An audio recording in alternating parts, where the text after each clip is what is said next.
So what I'm going to do now is I'm going to talk about how we can implement something called a futures collector. And there's a bunch of different ways to do this. I'll show you the basic approach, and then there'll be different variants of this that you can use depending on what kind of return values you want to have. So this particular example is going to show how to wrap the all-of method to work with the collect portion of the Java Streams framework. So if you take a look at the test fraction multiplications method, which we've talked about before, which you can find in the EX8 folder in my GitHub repository, one of the stages in the pipeline that we have here, the Java sequential streams pipeline, is to essentially collect the results of the stream up into a single completable future. So if you recall, we have an arbitrary number of large, random, unreduced big fractions that are generated by the generate factory method. We limit that to S max fraction, large, random, unreduced big fractions. Then we go ahead and we call the map method on every element in the stream to reduce and multiply all those big fractions. So that's going to end up running all these computations in different threads in the common fork join pool by using supply async, as we've talked about before. And then what we're going to do is we're going to take that stream of completable futures to operations that are running in the background or will be running in the background once the stream starts to run.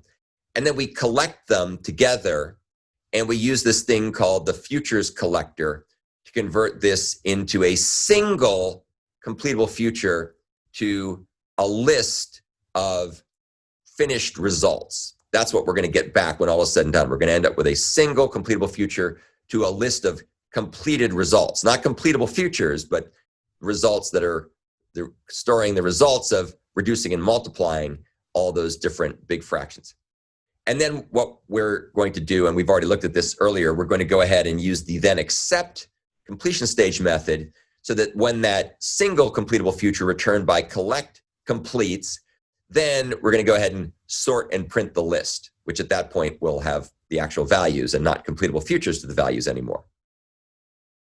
So how is all this going to work? Well, we're going to create a class called FuturesCollector that encapsulates all of within a nice little wrapper and allow this to work with the Java Streams framework. So if you look in the EX8 example, you'll find that in the utils directory, there's something called FuturesCollector.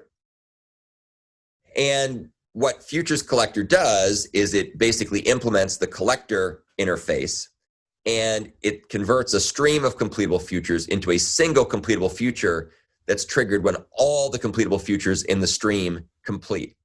And yes, that's a bit of a mouthful, but that's exactly what it's doing under the hood. So you should get used to understanding what those things mean. FuturesCollector is a so-called non-concurrent collector, which could be used for either sequential or parallel streams.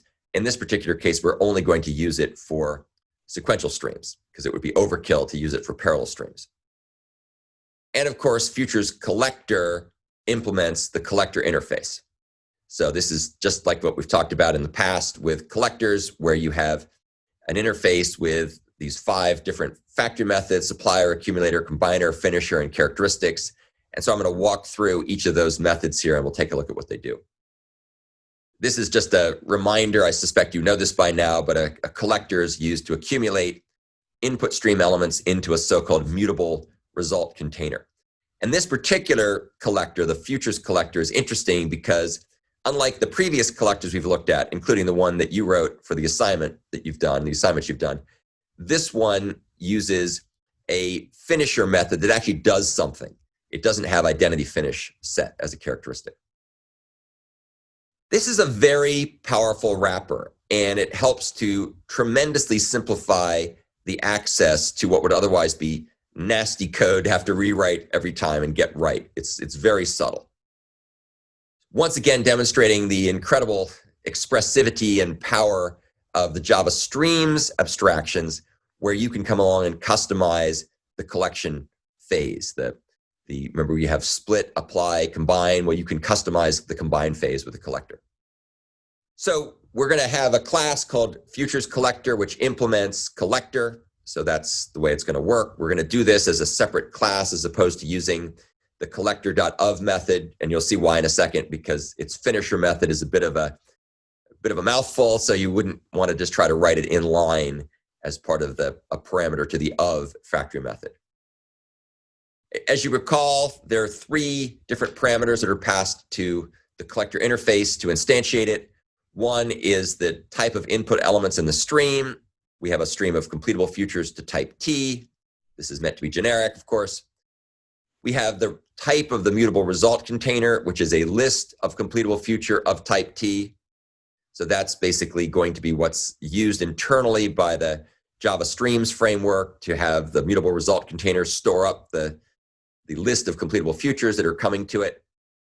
And then the final parameter here is the return type. And this is really interesting, return type. This is where things start to diverge from earlier stuff we've seen. So the final return type will be the output of the collector. And as you can see, the collector is going to return a completable future to a list of T.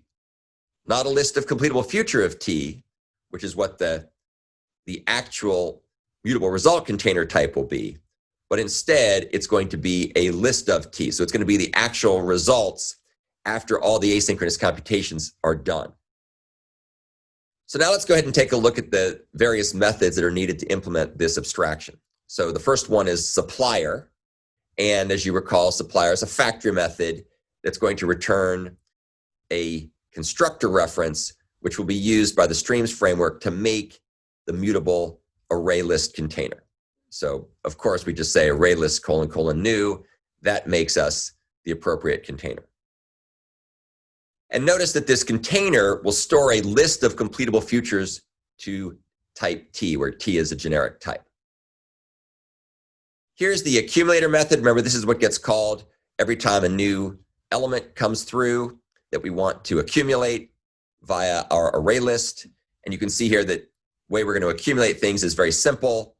We just use the list add method. So list : add, that will go ahead and add a new element of type completable future of T into our array list of completable future of T. And this method is only ever called in a single thread, so we don't have to have any locks. We can use the add method that comes out of the box from list. Here's a combiner. We don't actually use the combiner.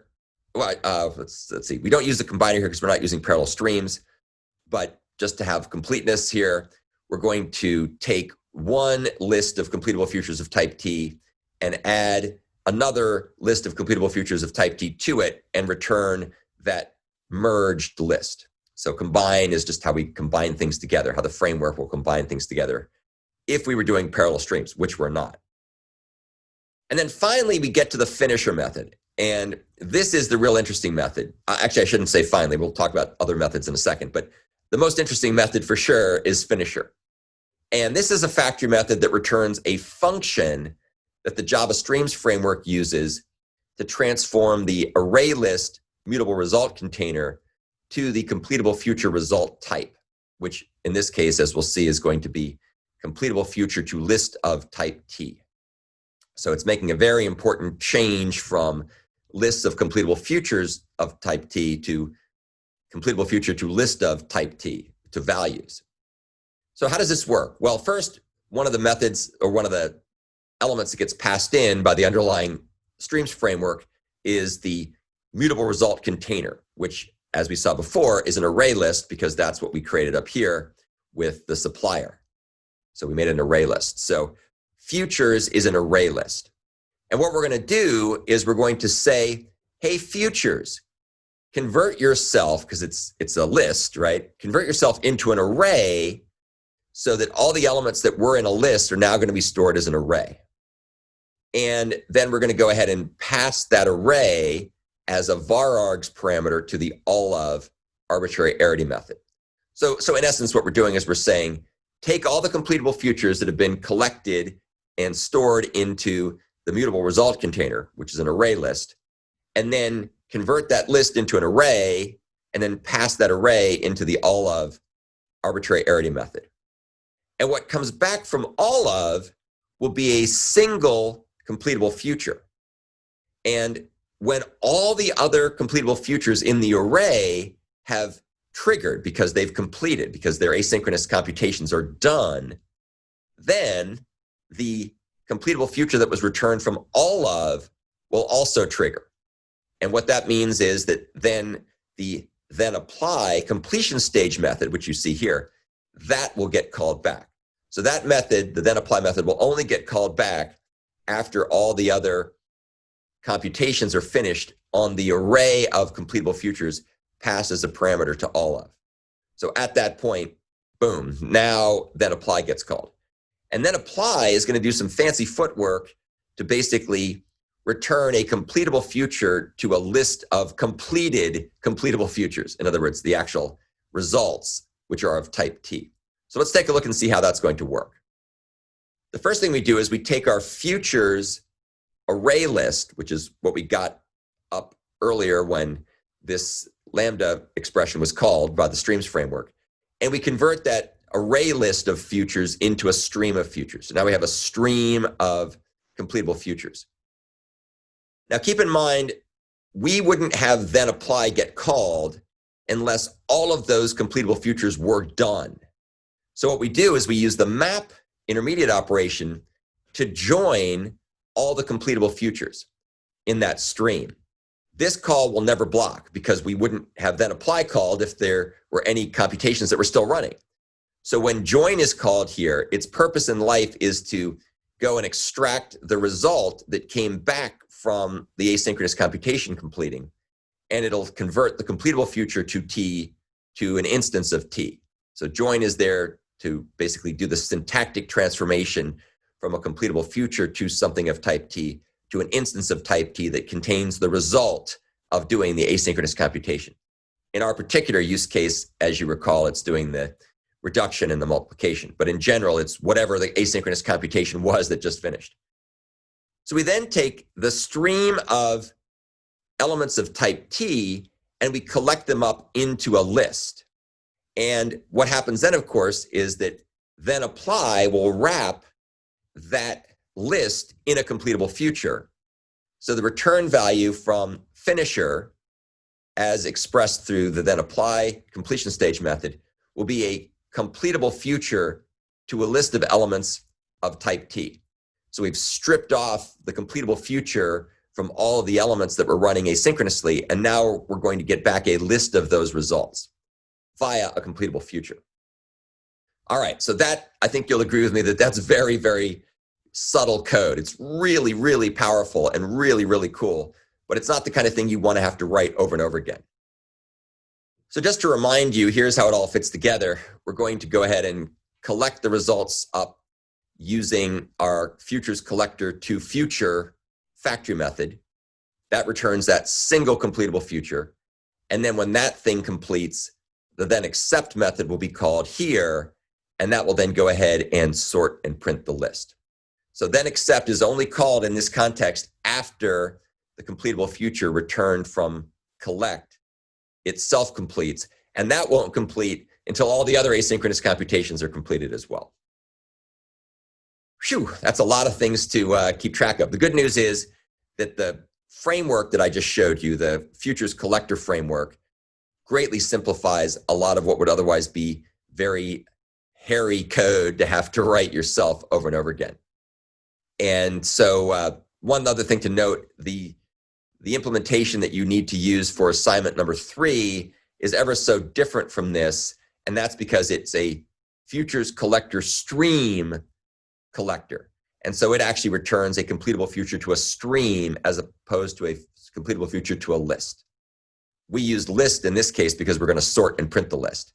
When you take a look at assignment number 3, you'll do some different things with the results. You need them to be coming through in stream form to make them easier to work with for the other completion stage methods that come after you collect things up.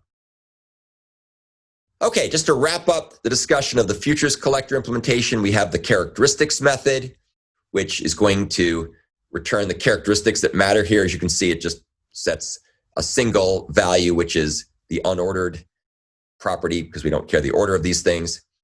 And then the final method here is the toFutureFactory method. This is a static factory method that we use to create a new FuturesCollector. And so that serves much the same role that the collectors Java utility class serves with things like toList, toSet, toMap, grouping by, and so on. We just kind of follow that same idiom when describing a factor method to make ourselves a futures collector. Okay, so that's the end of the discussion about implementing the futures collector. Hopefully that will help you not only understand how to program assignment 3 more effectively, but also help you understand kind of how things were working under the hood. And if you go look at the futures collector stream class implementation, you'll see it's very, very similar to what we just looked at here, except that it has a finisher method that returns a completable future to a stream of T instead of a completable future to a list of T.